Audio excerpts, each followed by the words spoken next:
Hey, heathens, you're listening to the Deadly Faith Podcast, where religion and crime collide. I'm Lola, And I'm Laci. and this shit is a hostage situation.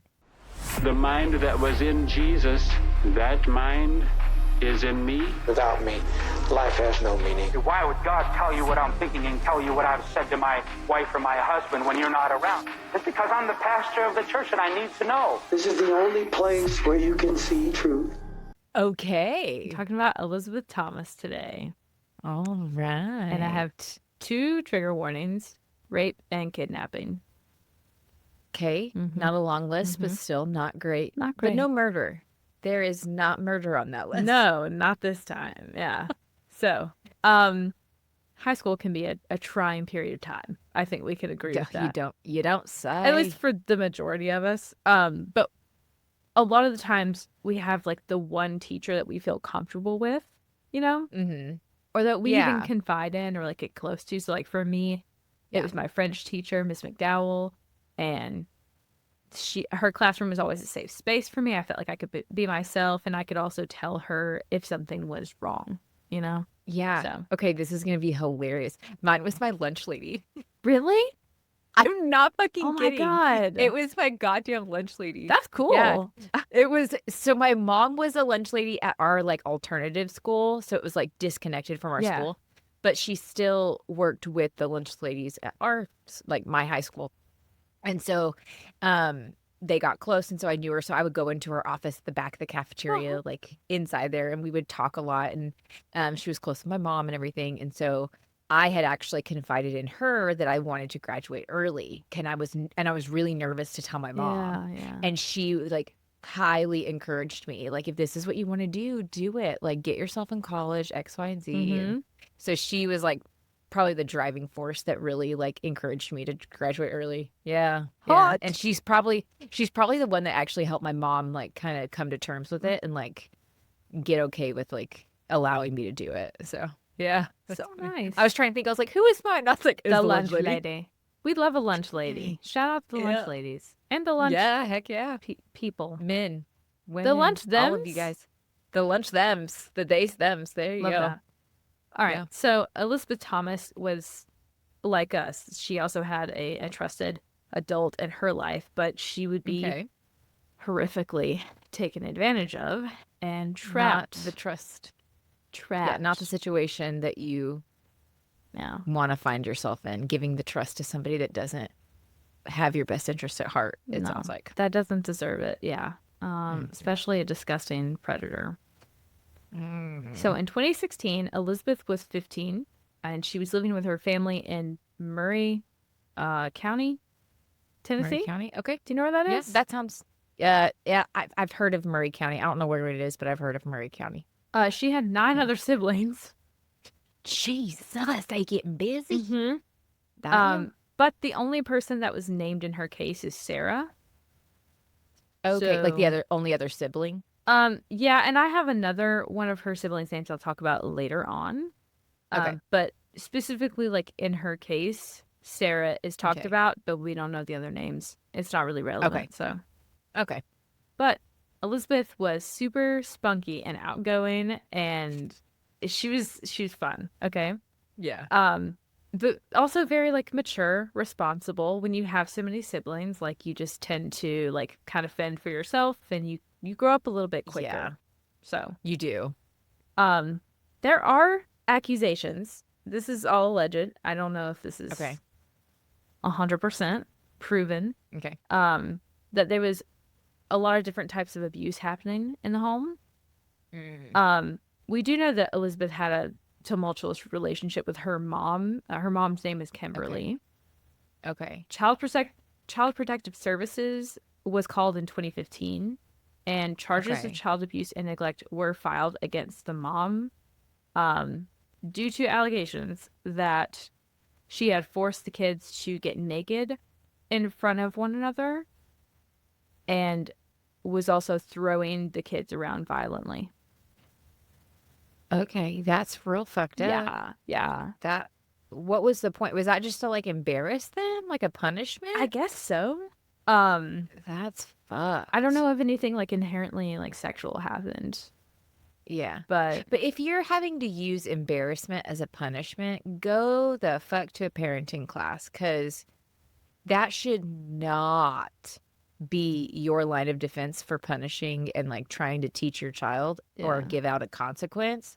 That is straight up bullying. I'm sorry. not for sure. Not sorry. That's bullying. It reminds me of the mom that would like she shaved her daughter's head. I remember on TikTok. that. Yeah, as a punishment. And then the whole internet was like, "You're a piece of shit, mom." They were like, "Come here, let me do your hair." Yeah, get over here, bitch. Yeah, and the internet went fucking wild. Yeah, rightly so. Sometimes the internet is I'd right. be pissed. And Yeah, sometimes we all collectively Sometimes we know get who it the right. asshole is. So, because of the charges that were filed, they were just filed against Kimberly, not Elizabeth's father. So Wow. Kimberly was separated from all of the kids. And their father, Anthony, said that he didn't know any of this was going on. He worked really long hours outside of the house, so it was possible that he wasn't seeing a lot that was going on. And if the kids didn't feel comfortable sharing with him, because first of all, they're probably not close to him, but with him being away so much, you know, like. And is he going to believe them? Is it going Yeah. to get worse? Is he going to do anything? You know, But he was that's why they horrified don't speak up a lot. Yeah, when that's it good. all came out. So he got custody of the kids. Okay. So That's good. Elizabeth and her siblings were homeschooled all of their lives. Okay, all of their lives until now. Until now. So this is their first introduction Mhm. to Yes. real school. And I can imagine, like, if homeschooling is not for the faint of heart. Oof. And you're trying to homeschool 9 little shits. Let me and tell I you can something. say that. I'm a mom. I have 3 little shits. I love them to death, but they're the loveliest little shits you've ever seen in your life. But kids are a lot. They are trying to manage their emotions. They're trying to test boundaries. You are their safe person, so they're going to act the worst around you. And now you're trying to be their teacher. Yeah. It's a brutal game. And you're doing that with 9 kids. Yeah, it's a lot. Andrew's aunt, one of his aunts, actually homeschooled him and his cousins for a little bit. So, like, I think when Andrew's parents were going through a divorce, he was homeschooled very briefly. He was not cut out for homeschool. I was about to say, he does not strike me as a homeschool. He did not capable do kid. his work at all. And That's how I would have been. he hung upside down. He ran around. Like, he did not do his work. Okay.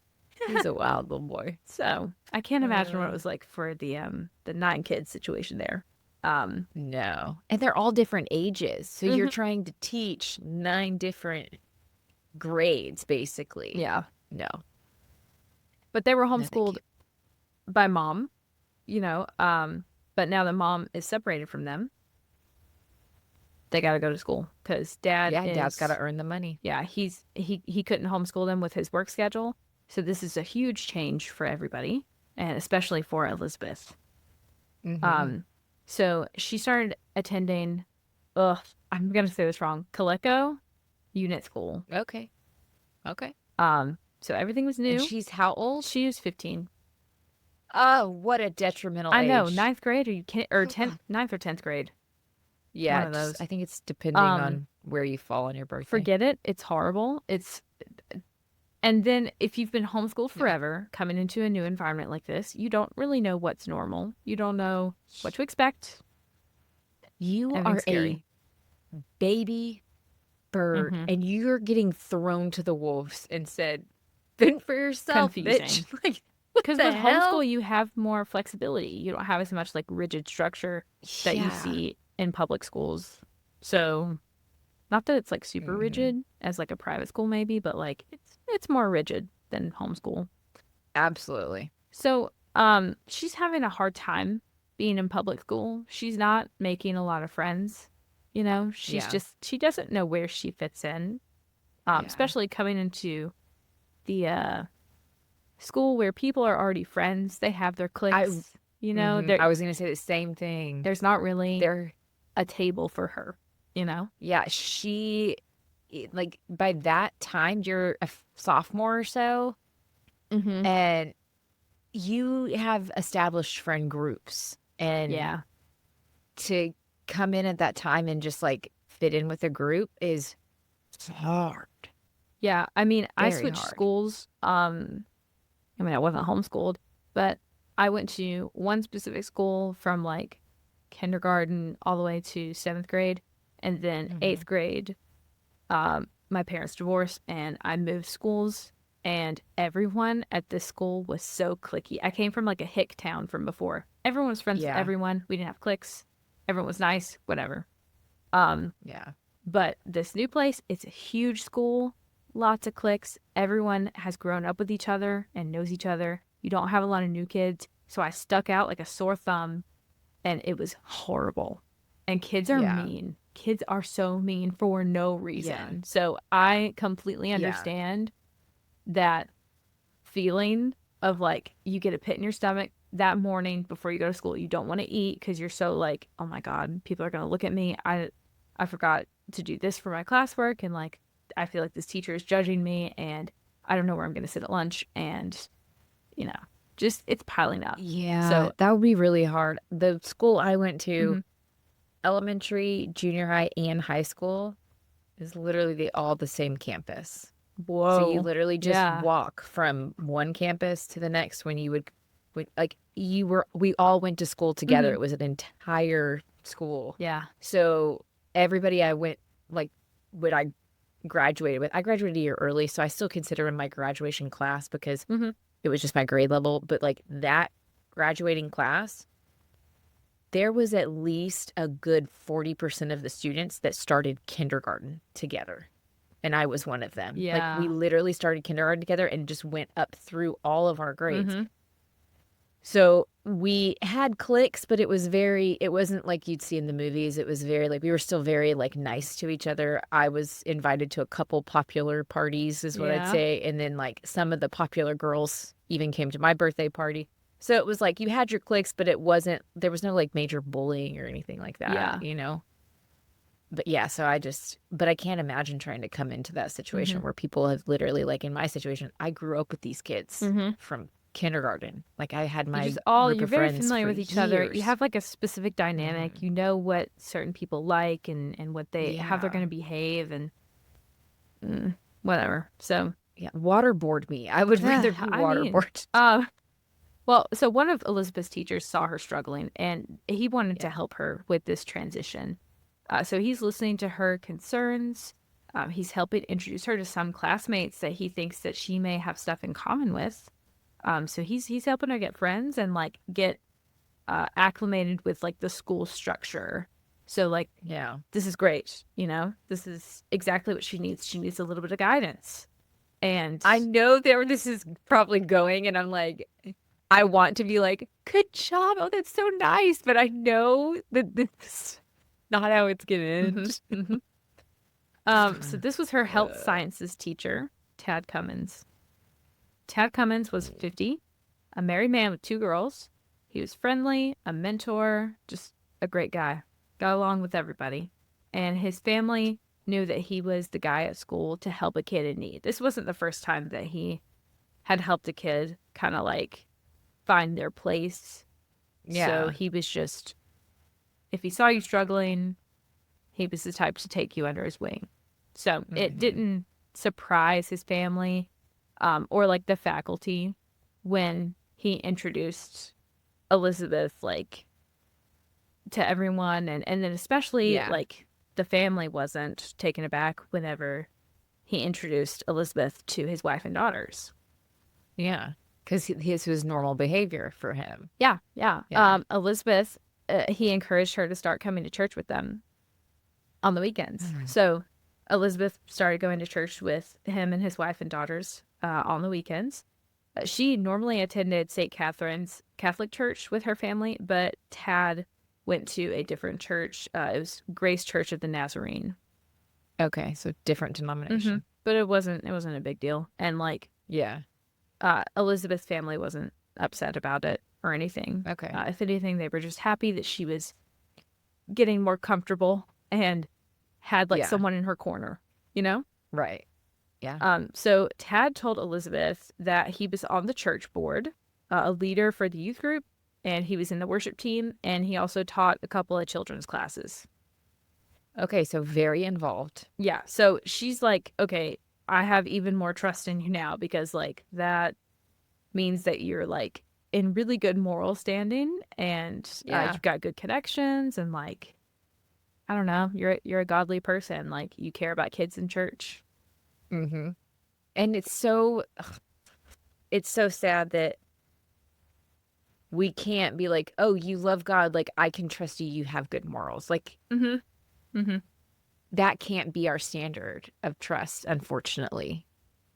It used to be that way. No, it's never been that way. It's never been that way. It's never been that way. I heard someone say the other day, like, oh, it used to be where, like, if someone was like, oh, I'm a preacher, you'd be like, oh, good person, you could be a friend. But, like, now it's different. No, it's always been that way. It's always been that way. Have you looked into the Catholic Church and its horrible sexually abusive history of little boys? Altar boys, altar girls. Yeah. That's always been. Yeah. All right, so Tad's wife, Jill, treated Elizabeth like one of her own. And Elizabeth, she's smart, she's mature. She's got a part-time job.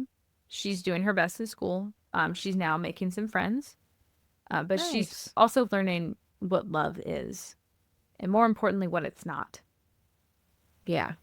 Because she's seeing, like, a normal functioning family. Yeah. Like, and I say normal in the sense of, like, mom and a dad, and love, and dad being nice the to weird abuse. Kids, and, like, spending time with kids, and mom being nice to kids, like, Yeah. She's seeing a different dynamic, and obviously from the outside looking in, it looks healthy. And to a 15-year-old girl, like, what else could you ask for? What else would you identify as, like, healthy? Yeah. So Elizabeth, she's getting closer with Tad and his family, but sometimes he just got weird. Sometimes he just freaked her out. She's 15, so, like, easily embarrassed. Yeah. But also, your intuition, I feel like, is at its peak during this time, because your body will automatically tell you if something's wrong. Yeah. And, like, this is the time to either you listen to it or you ignore it. And it, like, sets the tone for your adulthood. So a lot of things that happened, like, specifically to me in high school, I would just ignore the bad feelings coming up because I was told, oh, these things are normal. Yeah. But then in my adult life, when it came back up, it was like, oh, I've accepted things that are bad. I've, thought that bad things are healthy. So, her intuition is extremely intelligent. Yeah. It is. So, he shows up to her work without telling her. And he's trying to talk to her, and she's like,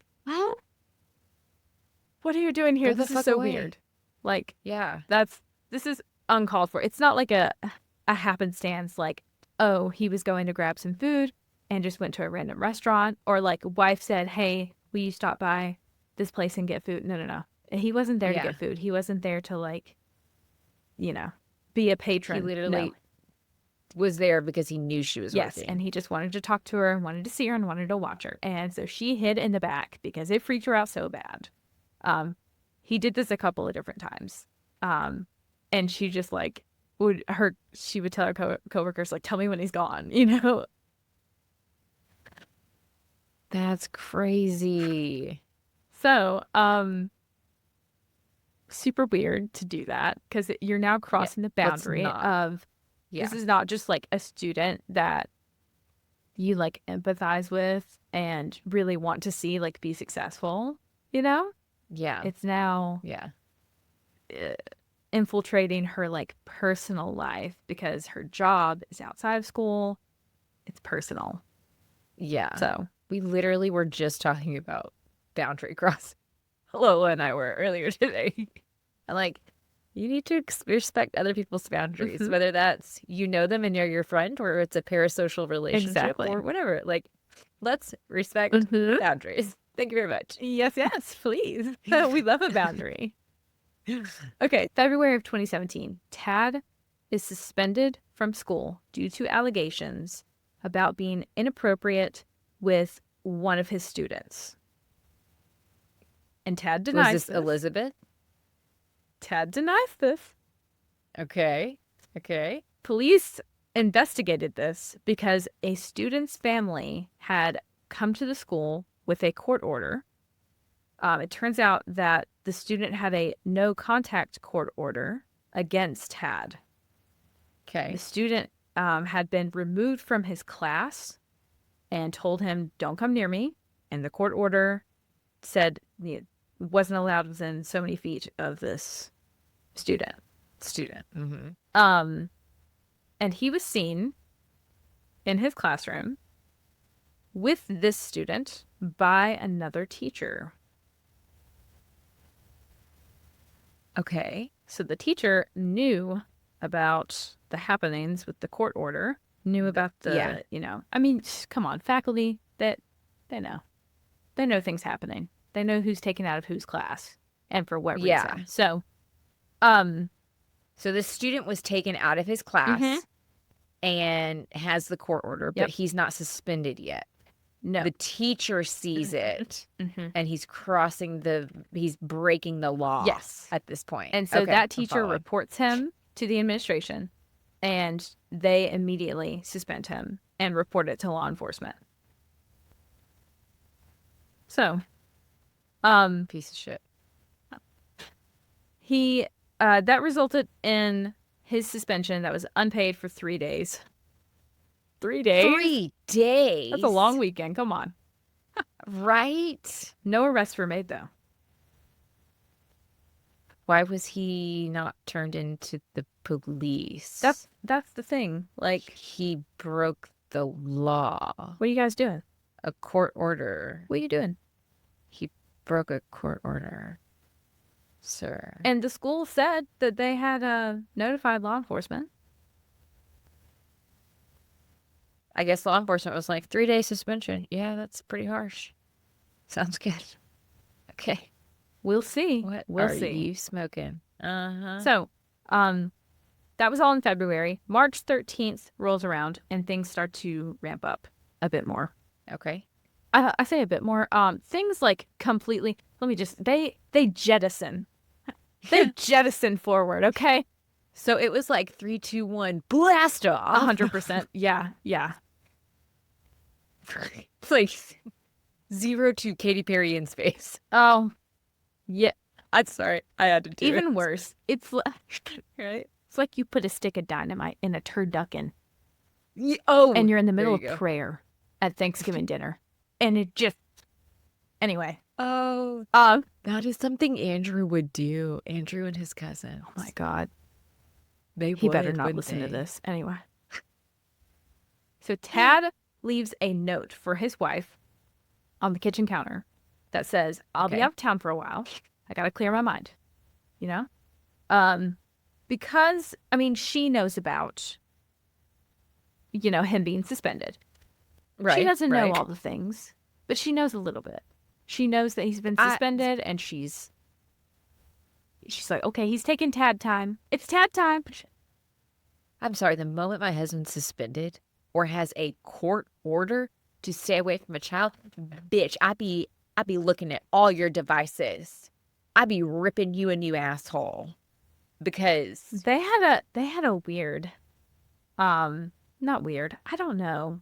I think that Jill was misled, greatly misled, Yeah. So I don't 100% blame her. But I'm not blaming her. No, I'm just saying in my own situation, that is what I would do. No, for sure. Hindsight 2020, right? But if you put me as somebody who was steeped in religion in this same situation, I feel like I would want to put those blinders on. Just keep my little looking ahead. Stuff my head in the sand. I can see why people would do that. Yeah, so when Jill sees this note, she's not initially like put off by this. Because like he's just taking Tad time, whatever. Okay. And he had been acting kind of strange lately. He'd just been like distant from her. He didn't want to be around the house as much anymore. He had just like literally put some distance between them. So she's thinking like he's overwhelmed. I don't really know what's going on, but like I just need to give him his time, and I have my girls to think about. So she can't get into all of it right now. She said, "Go figure your shit out. I'll be here with the kids. Like, just go do your fucking thing. Like, I don't even want to deal with you." For sure. So, it's really sad though, and this is why I feel like she was greatly misled in a way, because like this is just like peering into the dynamic here. I think that they did have a good relationship. Yeah. I bet. At least at a certain point they did. And I think for a long time they did.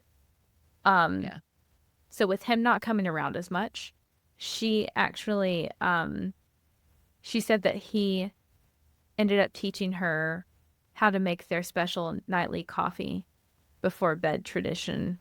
Like he taught her. Normally he would make their coffee before they went to bed, and it was like their thing.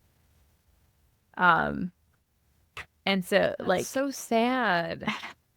And so he was like, kept leaving the house, and she's like, "Can you show me how to make our night coffee? You know, because like you're not around anymore." So like I just imagine her like sitting at home with her little coffee, and it's just like looking around like, where's my friend? You know, like where's my husband? That's so heartbreaking. So it seems like, you know, they have some type of like this like endearing friendship, you know? Yeah. As a married couple should, but that something has changed. Yeah. You know? What is that where it's like and we see it in men so much. Not saying it doesn't happen with women. Sure. It does, but No, I'm just saying statistically it happens more with men, is like you're in this perfect relationship. Like you have a good woman, or you have a good spouse. Whatever. Yeah, I say perfect as in like, of course there's squabbles or whatever, but it's like the average typical relationship. It's you guys have been married for so long. Then you hit your 50s and 60s, and if all of a sudden you're only thinking with your dick again, and it's like, I don't know. What makes... Also, if you have kids, I don't get it, because it's like, have you ever dealt with a 15-year-old? God. They are a lot.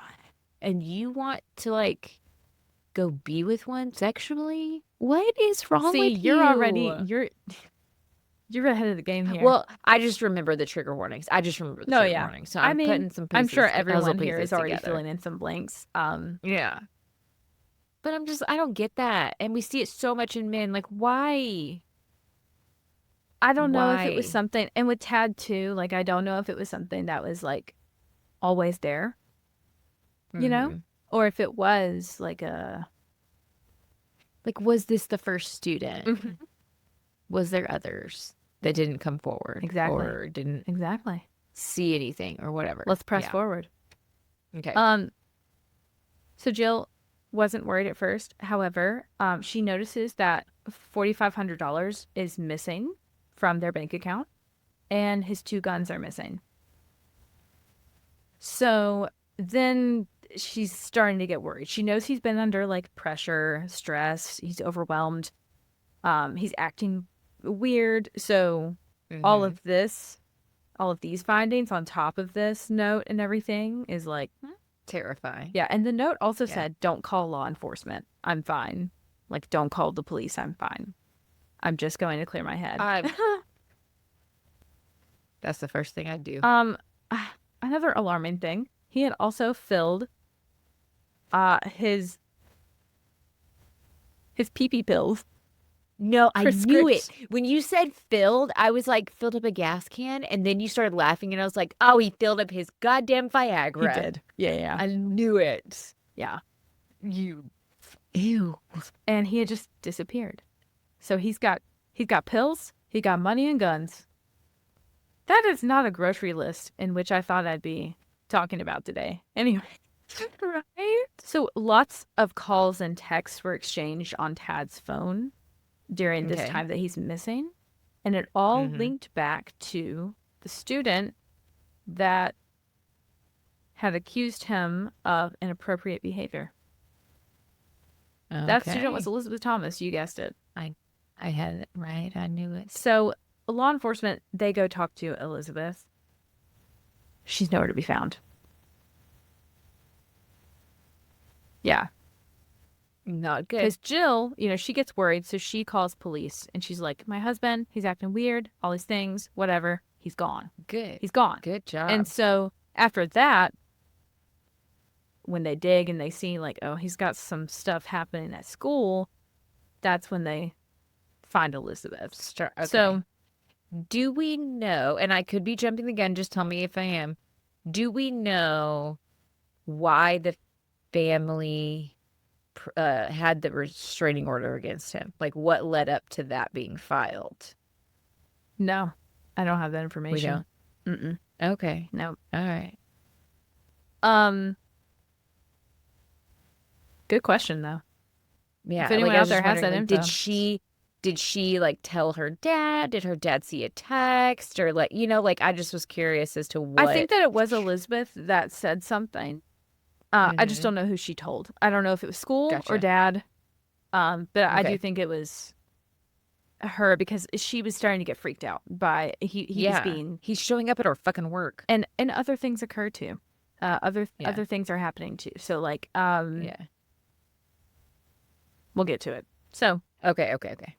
they go to Elizabeth's house and they find her siblings there, and Elizabeth's sister Sarah tells police that Elizabeth left early that morning with a bag and said, if I am not back home by 6 p.m., you call the police. Wow. And the family's neighbors had a camera that did catch Elizabeth leaving early in the morning with bags, which corroborated Sarah's story.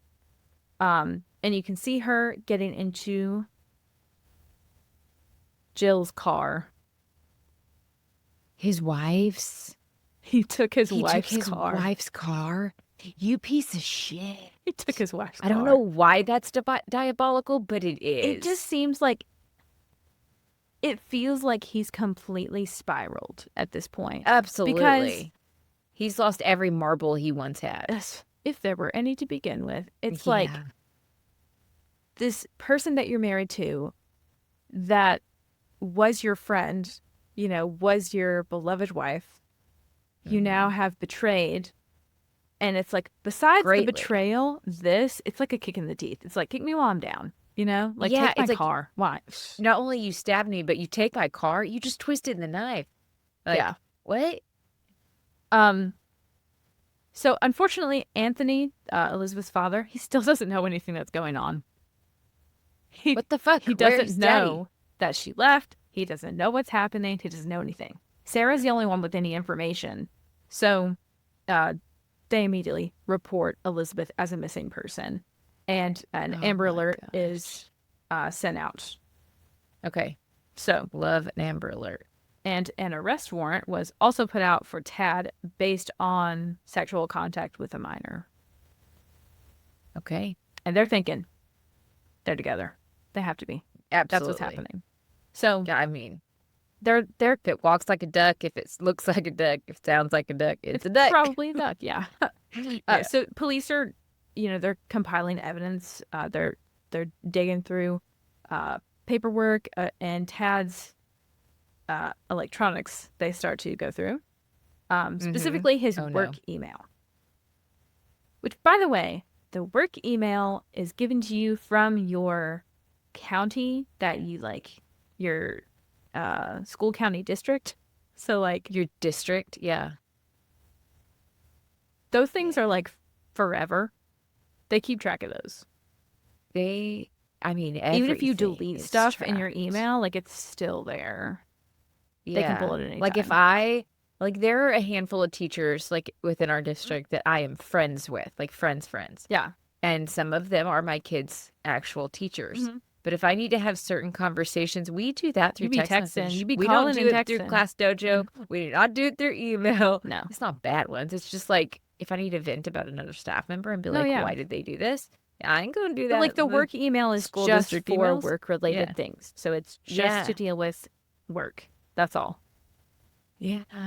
So as they're looking through all the messages, they find some inappropriate ones that were sent to Elizabeth from his work email. You're a fucking idiot, and I'm glad you are. But yeah, I'm very glad that he is. But also, anyway. Yeah. So the FBI quickly get involved. with all of Thank this. you. Because Good we've got a job. missing young girl. We've got a teacher that's being sexually, inappropriate with her. And they're both missing. And there's guns involved and PP pills. PP pills. Yeah. So they're wanting to resolve this because they need Elizabeth home safe. I mean, they work very quickly. Oh, yeah. High fives all around. Good job, guys. Good job. So neither of their phones can be traced at this point. And they find some bad searches on his personal computer. One startling search was teen marriage. Not requirements. What is it? Laws? Legalities, yeah. Legalities? Oh my gosh, you piece of shit. And making sure their vehicle could not be traced.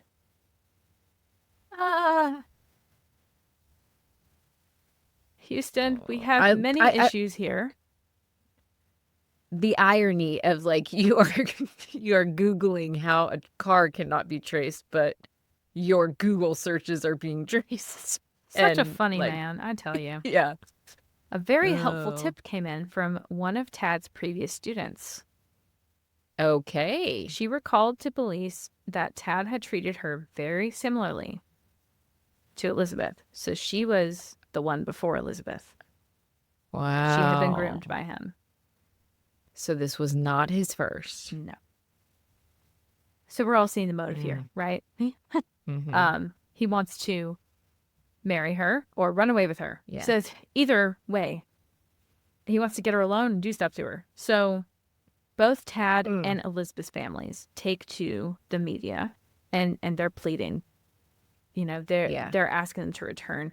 This was a nationwide manhunt at this point, and they didn't want anything to escalate, and they also don't really know what he's thinking at this point.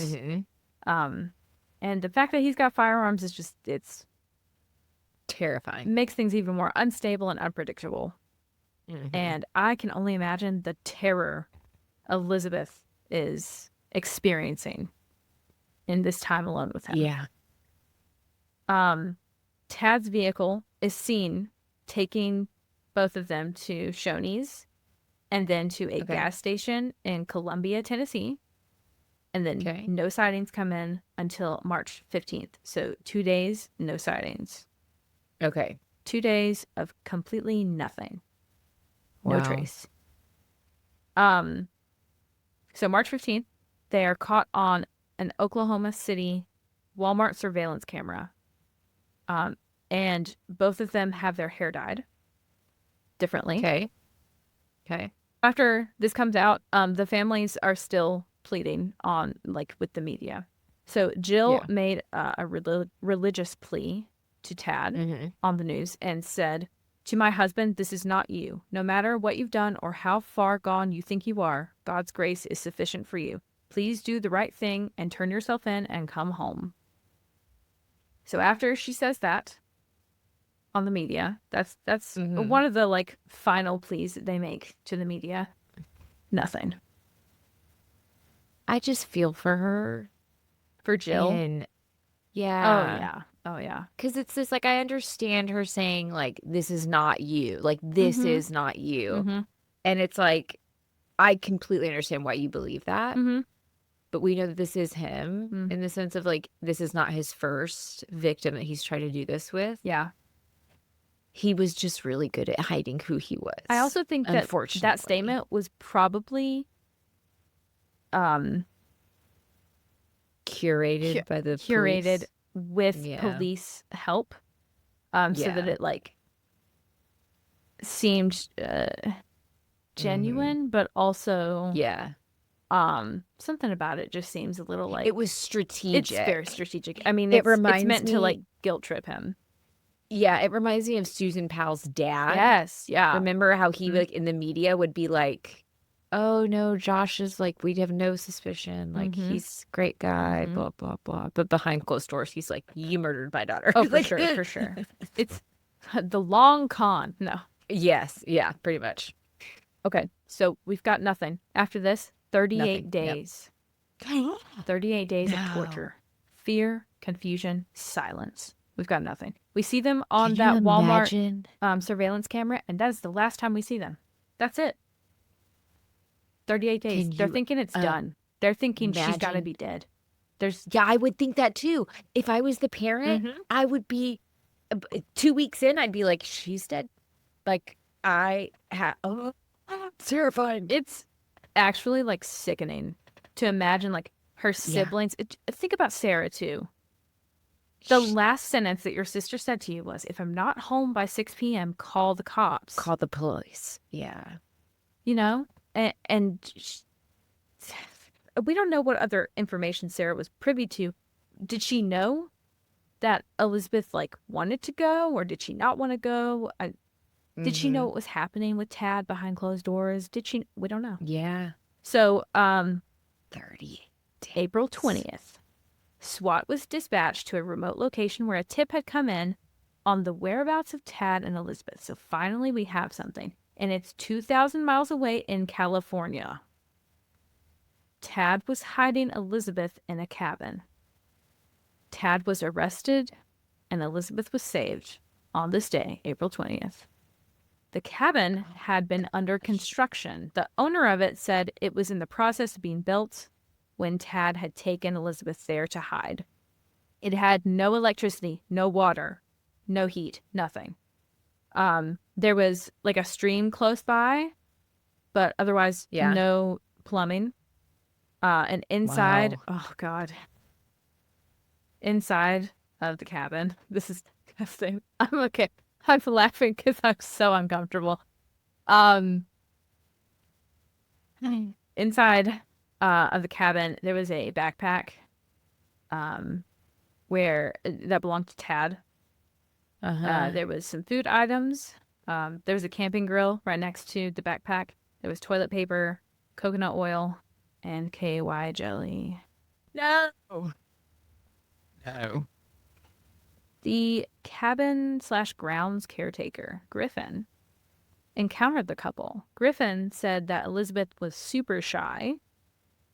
And when they tried to speak with Elizabeth, Tad would stop them from doing that and like answer the or like step in front of her and like answer the question, you know, like just that's a red flag. Really didn't let her get a word in. So Griffin was automatically like, this is weird. So Tad told him that they were married, that she was 22, and their names were John and Joanne Castro. What an odd last name to pick. Yeah. And that they had hit hard times and they needed help.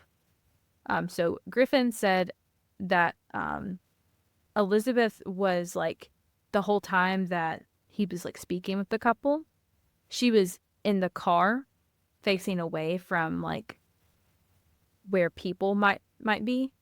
So where Griffin was coming from. Yeah. So he could see her, but like Tad was like in front of the car door, like kind of blocking. Yeah. So, and the car had no tags. And the whole time that they were like staying there, the car would be parked in like a suspicious way. Like it was parked away from people or like kind of hidden. Like it was like, I was just saying, like it was trying to be hidden. Yeah, like near the underneath like heavy trees and that kind of thing. So yeah, Griffin suspected there was some control issues and abuse. So him and his fellow locals thought it was best to report what they saw to police. Thank you, Griffin. Yeah, good job. See something, say something. Trust your gut. Yes. Before coming to this cabin, though, the couple, Tad and Elizabeth, had been kicked out of a commune in California because the congregation was suspicious of Tad and told him they wanted no part of the situation. I don't have a lot of information on them. Some people say this was a cult. I don't really know, and I'm not going to call them that because I don't have that information. It was just a commune of people that were kind of living semi-off-grid. Okay. So. But they were suspicious of him. Yeah, they immediately felt like something was off. Instead of, they could clearly see that she was young. Come on, they should have. Like, you couldn't have at least, like, let them stay just so that you could check help it out. Her. Yeah. Right? Like, okay. See, you're so kind of shits. I don't really know what their, like, moral compass looked like. these people. Right. And I also don't know if they were like so off grid that like they didn't even have phones or like, I don't know, access to try and contact law enforcement without having to like run several miles. I don't know. I just gotta know, how do you come across a fucking commune? They're out there, man. They're out there. I know. Just like, how do you do that? I'm curious. But let's clarify some information on Tad. So during Tad's arrest, remember that Nazarene church that they went to? Yes. One of the church leaders told media and police that Tad had briefly served at church. He was not a worship leader. He was not a teacher. He was not a mentor or a worship. None of that.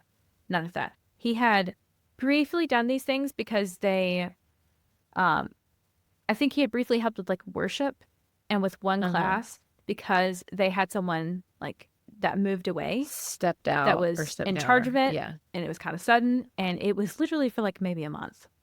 So he was like the interim helper. Yes, exactly. I mean, just. And he was like, I do it. High and mighty. Yeah. And he also sporadically attended church over the years. He was not a devout member. So he literally used it as a way to just garner her trust. Yeah. You piece of shit. And he also had not been on the church board since 2003. That was 12 years prior to meeting Elizabeth. What? Yeah. Creepy. So he lied. Shocker. So the cabin that they were found in, the owner of the cabin came forward when the arrest happened. And he said that Tad had told him that Elizabeth was his daughter and they had lost their home in a fire. And he took pity on them and he said, you know, you can stay here for a little bit, you know. That's really bold to like claim that she's your daughter when I'm sure you were like doing things or acting in ways that you could tell it was not, you know, a daughter-father relationship, or if it was incestuous. You know what I mean? Super, super weird. That's, yeah. So Elizabeth was returned home safely, but she was visibly traumatized. She was extremely underweight. She was treated by a trauma team in hospital for her emotional and physical well-being. And shortly after this happened, this is just like a side note, and I don't have all the information on it, but her dad, Anthony, divorced Elizabeth's mom, Kimberly. So they had technically still been together, even though she was not permitted near the kids. They were separated. And he also filed a restraining order that would prevent Kimberly from speaking about Elizabeth. So I don't know if she had reached out to Elizabeth and said some horrible things to her or tried to like get a payoff from the news or something. Like, I don't really know exactly what she tried to do there, but I wonder if it was like, oh, we can make money off this. Like, we can write our own book. Like, we can do X, Y, and Z. And so Elizabeth became a paycheck instead of a daughter. And Daddy came in and was like, fuck you, bitch. Get the fuck out of here. Yeah, You're not even allowed to talk about your daughter. I don't think that Anthony had necessarily been like, I don't think he had purposefully been an absent father. Yeah. I think that a lot of it was literally in order to survive. He had to work the way he was working to provide for all of them. He's got 9 kids. How do you can't survive off 40 hours a week? No, yeah. He's probably working crazy overtime. And so he was an absent father by necessity because he just for survival's sake. So for survival and situation and circumstances. But I mean, but when the time came, seriously, he said, put me in, coach. In the time, like when he figured out what was happening, it was over. Like, yeah. You couldn't stop this man, you know? So, like, he very much stepped up. And he really wanted to protect Elizabeth. I mean, he could see that she needed help, not just physically, but emotionally. And he was good really man. interested in getting her what she needed. So, yeah. I'm really glad that he did that with the preventing her from speaking about Elizabeth. I didn't even know you could have an order to do that. So that's just the more you know. Especially as a way to like protect her, especially a minor. That's like, I mean, true. So Elizabeth did several interviews after all of this came out. She admitted that she felt uncomfortable with their relationship, but that Tad had convinced her that no one else cared about her the way that he did. And let's take into consideration her situation again. Yeah. New kid at school with no friends. Her dad is not home. She's got a bunch of siblings that are probably running amok. Yeah, and she's not getting the attention she wants. She's not getting to be a kid the way that like other people might be privileged to experience. So yeah, it makes sense to buy into something like this. Yeah, if this would have been a me situation, like I was her, or like this happened to me when I was a child, I would have fallen for all of that, because my dad was same thing. He wasn't around very often. There was like months out of the year that he would be in Corpus Christi, Texas, working. Yeah, and I wouldn't see him, and it was so I could have easily fallen into this same exact grooming and manipulation. Yes. When you're starved for love, manipulation breadcrumbs look good. Yeah, absolutely. So she said that she wanted to see a therapist for her depression. She had been extremely depressed during this transition to school. But Tad told her, no, I can fix you. Yeah, I can fix you. He communicated with her through Instagram primarily and talked to her about sexual things a lot. And he also told her that she would look nice naked and made lots of forward comments that made her very uneasy. And because Tad knew that this was all inappropriate, he didn't want her squealing. So he told her that if word got out about them, that she'd never get the career or education that she wanted. Wow. Such a lie. Man, even if Nope. There's no way that would ever be true. But yeah, I can see the fear. I can see why you would believe that at that age. And he's got education. He's a teacher, and he's got like good moral standing in church, right? And he's got, I mean, he's got a good family and stuff. So like why would she not trust him? Why would she not? I would buy it too, you know? Yep. She said that one day after school, when she was walking with Tad out of the school doors, he grabbed her and kissed her. She said that she was shocked. She had never had a boyfriend before, and she was worried to tell anyone. And he had stolen her first kiss. You piece of shit. That's her birthright. You're right. Also, you get to choose. You get to choose your first kiss. This didn't count. That was assault. That didn't count. I was about to say, and not like, let's call it what it is. That was sexual assault. 100%. Like, yeah, that wasn't your first kiss. Your first kiss is what you decide. Yeah, that was your first assault. Oh God. So yeah, she felt like she couldn't tell anyone. High schoolers are cool. We've established this. We know this. And who knows if she would have been believed. I mean, Tad is in good moral standing. He's a good guy. He's a mentor. Like people trust him. People like him. So who would believe her? And then what if it made Tad angry? She's the new kid. Yeah. See, she's the new kid. She's got no credibility yet. So she thinks.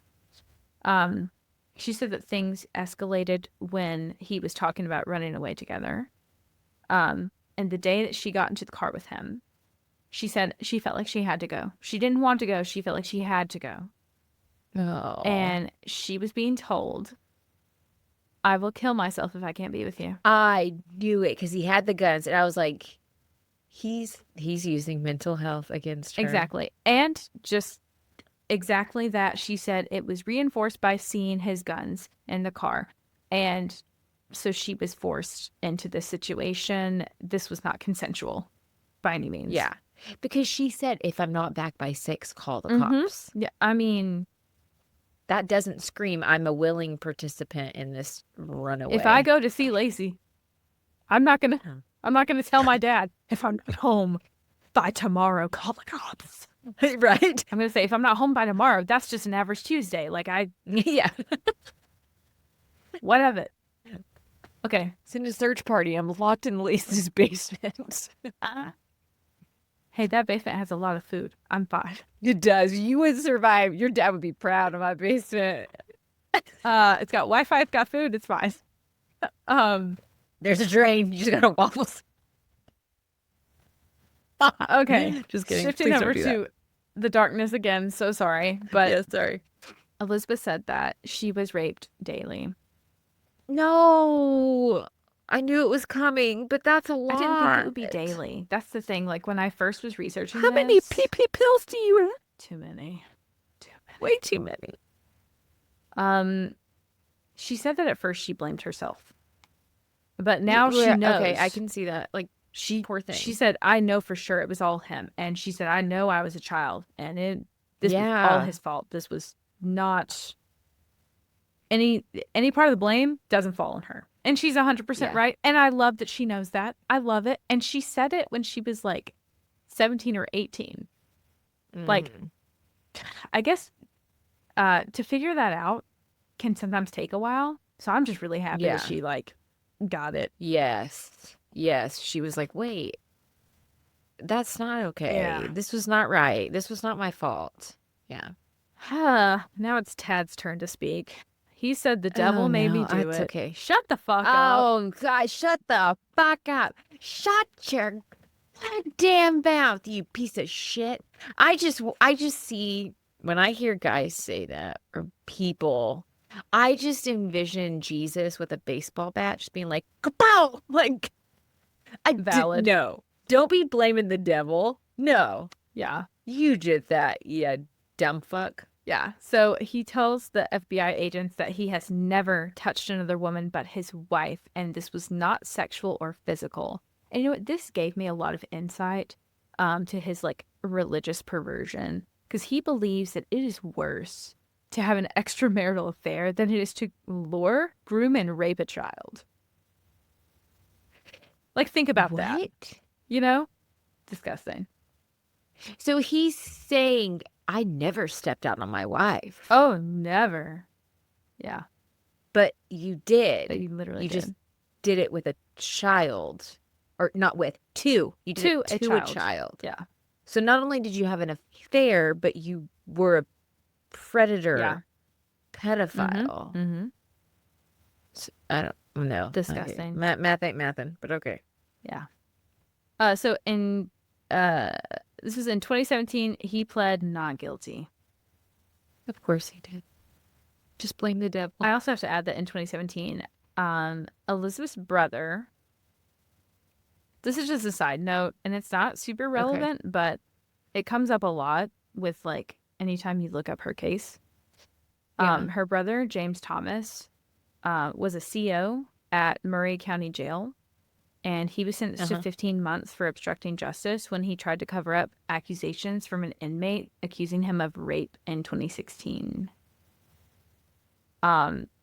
Fellow CEOs that worked with him told authorities that James had admitted to raping the inmate and said he thinks he could go to jail if it gets out. He made false claims that his work leadership had told him not to document the information about the inmate's sexual advances, but his superiors told investigators that was false, and he continues working at the jail up until he's found guilty in court that year.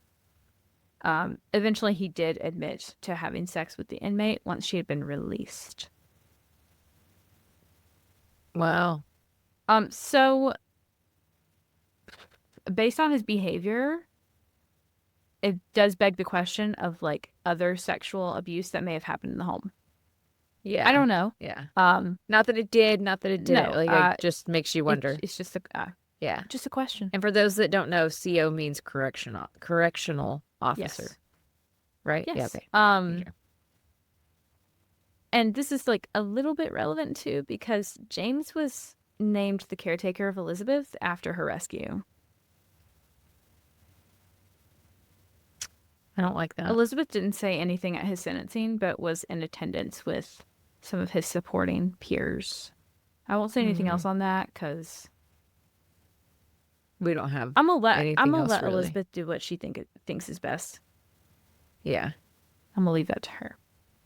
So did he rape the inmate, or did they have a relationship? He raped the inmate. He raped the inmate. Okay. Yeah. Wow. So at the end of trial with Tad Cummins, Elizabeth had her representative to read her statement to Tad. Mm-hmm. So I'm going to read that now. Okay. Quote, "When I started school, you picked me out of the crowd. I was just a kid who wanted to make friends, but you were someone that had a plan. You saw a broken girl who was lonely, scared, and traumatized. You made her feel safe and loved because you saw what she needed and made her believe you would be her protector. If the devil made you do it, then you are the devil. Your choices were yours and yours alone. A 17-year-old girl should not have to tell a 52-year-old man this. But choices have consequences, and your choices destroyed not just my family, but also yours. You act like you care now, like you're full of all this regret, but where was any of that before? Where was any of that when you first had me alone in your classroom closet where you violated me over and over again for months? Where was any of that when you spent untold amounts of time and effort pressuring and deceiving me into thinking that you were the only one who cared about me?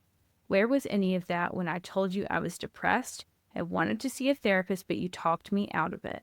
Where was any of that when you convinced me to get into the car with you on March 13th of 2017? Where was that when you sexually assaulted me night after night? Where was any of that when you made me sleep naked? Where was any of that when you made the decision to keep me away from my home and family for 38 straight days? All you were was a man who wanted sex, and you manipulated and used me just for that. But the truth is, no matter how much time you have to serve, you will never be able to undo what you did to me. I will have to live with the scars you left on me forever. You preyed upon a vulnerable girl and robbed her childhood. For the last 2 years, I've been picking myself up piece by piece and proving to myself that I am much, much stronger than you convinced me I was." End quote. Also, I got a date wrong in it. It was March 13th of 2015. Sorry about that. Okay. I love that line in there. If the devil made you do it, then you are the devil. Mic drop. Yes. That's my girl. That's my girl. Yes. So she requested the court give him 38 years, at least 1 year for every day she was held hostage. I love that. That's all he got was 38 years? Mm-hmm. Life in prison. No. Throw away the key. That's what she requested. Oh, that's what she requested. Okay, sorry. Cummins pled guilty in 2017, like I said. Okay. To federal charges of transporting a minor across state lines for the purpose of engaging in criminal sexual conduct and obstruction of justice.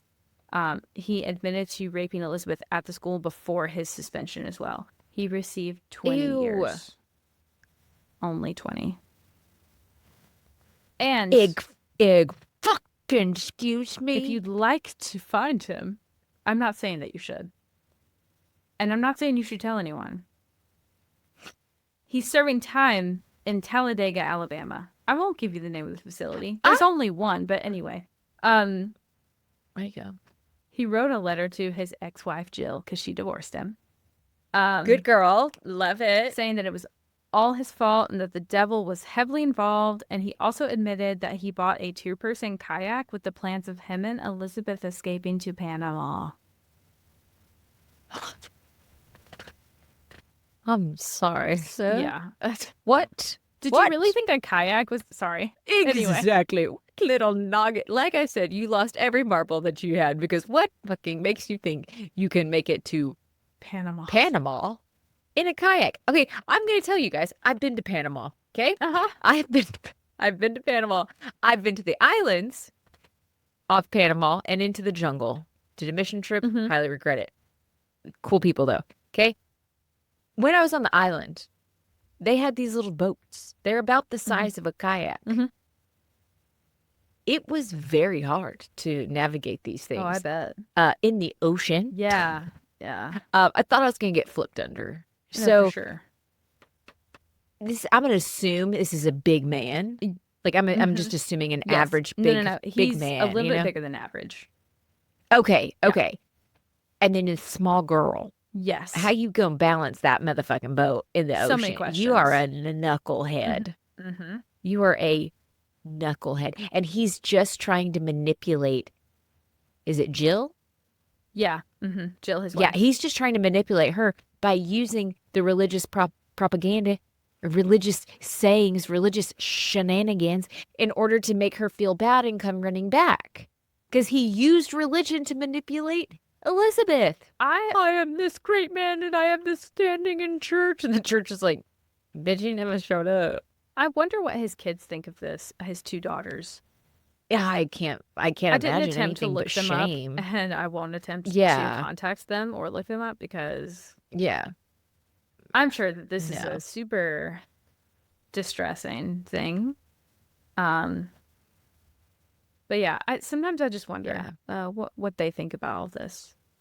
And he only got just 20 years. Disgusting. If I had been that judge, I would have said 48 just because I'm petty. Yeah. 38 because I love the request, and an extra 10 because cherry on top. Yeah. Because fuck you. And you're 52, we're going to make it to 100, bitch. So, you're going to be in jail till you're 100, so you're going to die. In 2020, Tad asked for an early release due to possible susceptibility to COVID-19 and health complications. Too bad. If it infected him, because he had ongoing blood pressure issues. He had hypertension, obesity, gastroenteritis.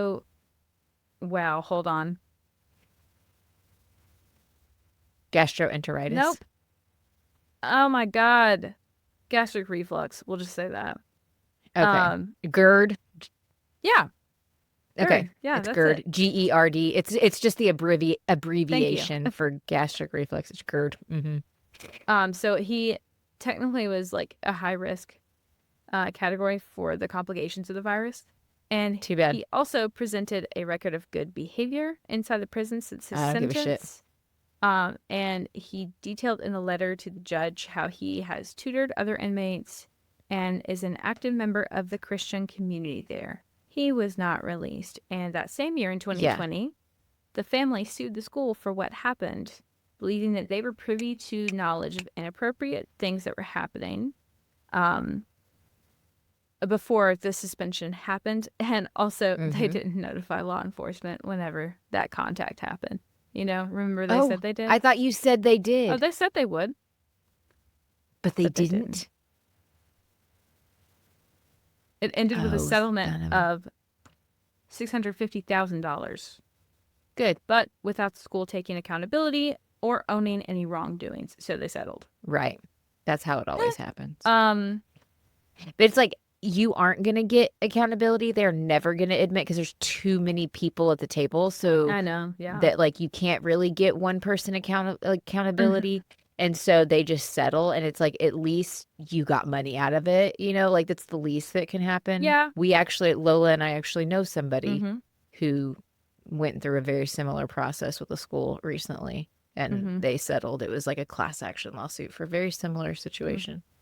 And they settled and got a chunk of change, which it's like, at least you can do that, you know? Yeah. I mean, that is the only upside there, if there is an upside. Yeah.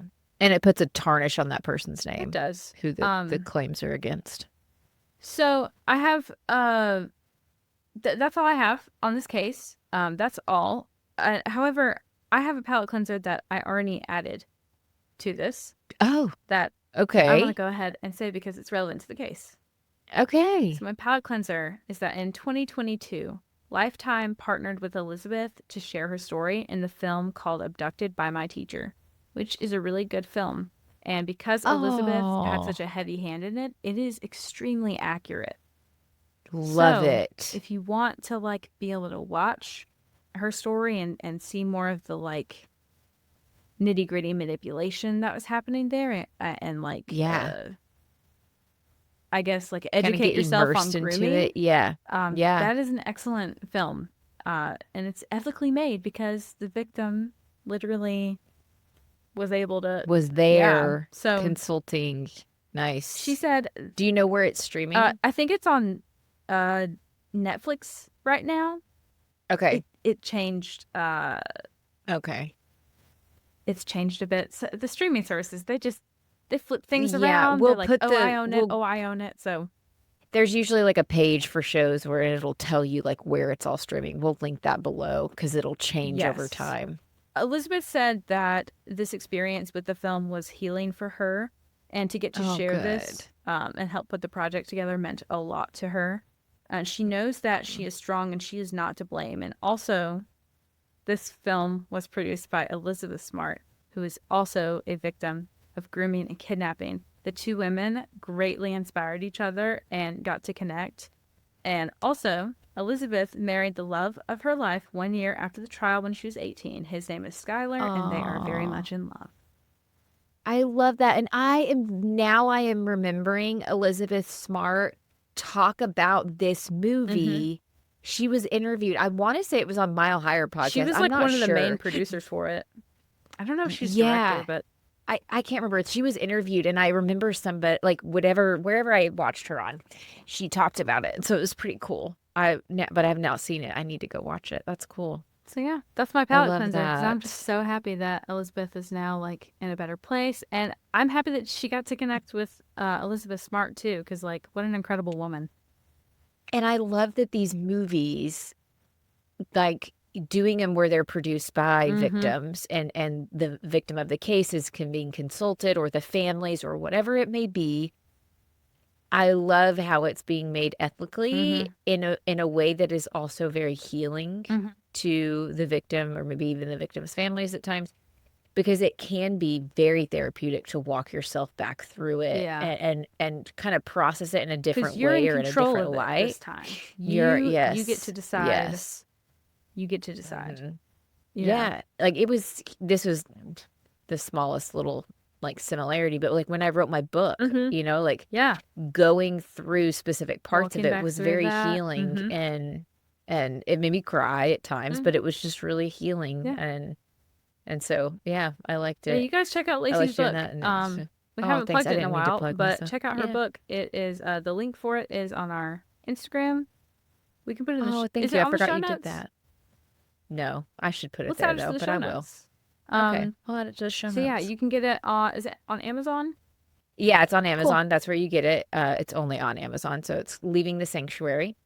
Leaving the Sanctuary by Laci Bean. It's amazing. It has really pretty cover art, and it's an amazing book. Art. I loved reading it. I've heard Laci's story many times just because we're friends, but being able to read it in this way, like with the timeline and everything, it just puts it in a different perspective. So highly recommend that. 10 out of 10. Night. No, 11 out of 10. Thanks. Love it. Oh, you're so sweet.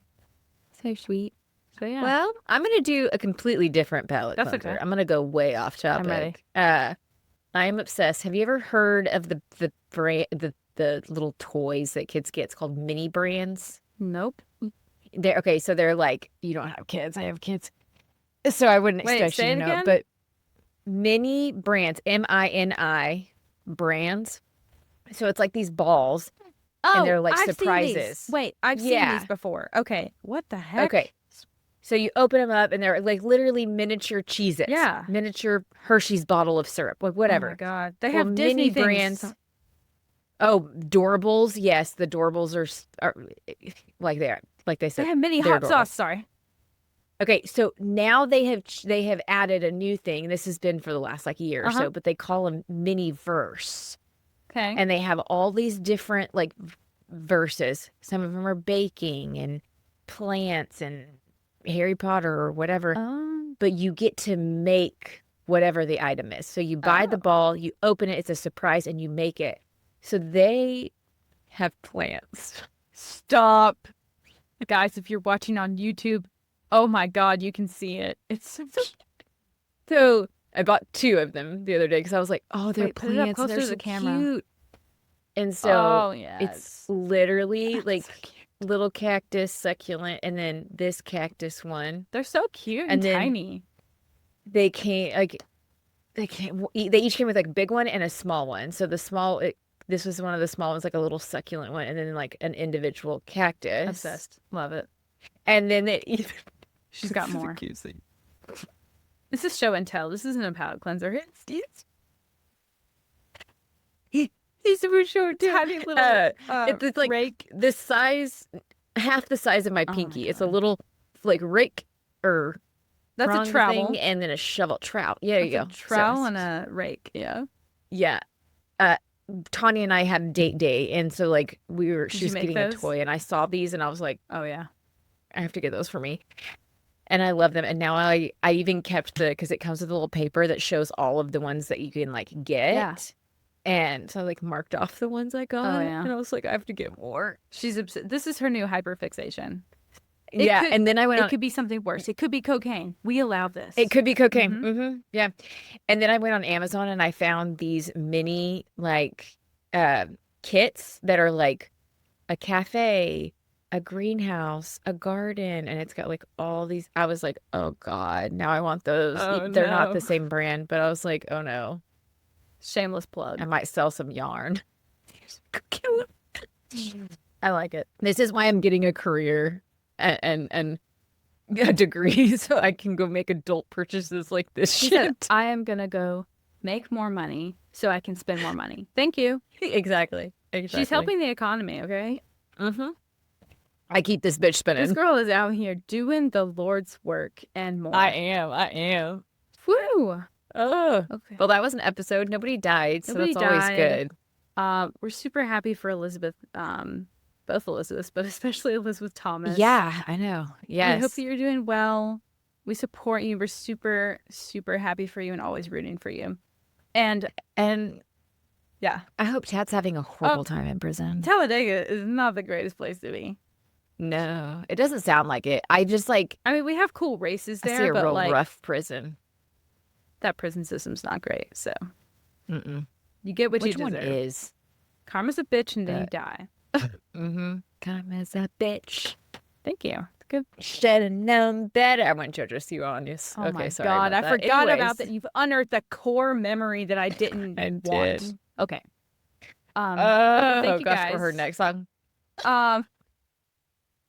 Remember to check out our merch store in the show notes and follow us on TikTok and Instagram and subscribe, follow wherever you're listening to us. Thank you so much for tuning in. With that, please stay safe, stay skeptical, and steer clear of the cultish carousel. Bye. Bye. Deadly Faith is produced by Laci Bean and Lola Robbins and audio engineered by Eric Howell. Thanks for listening.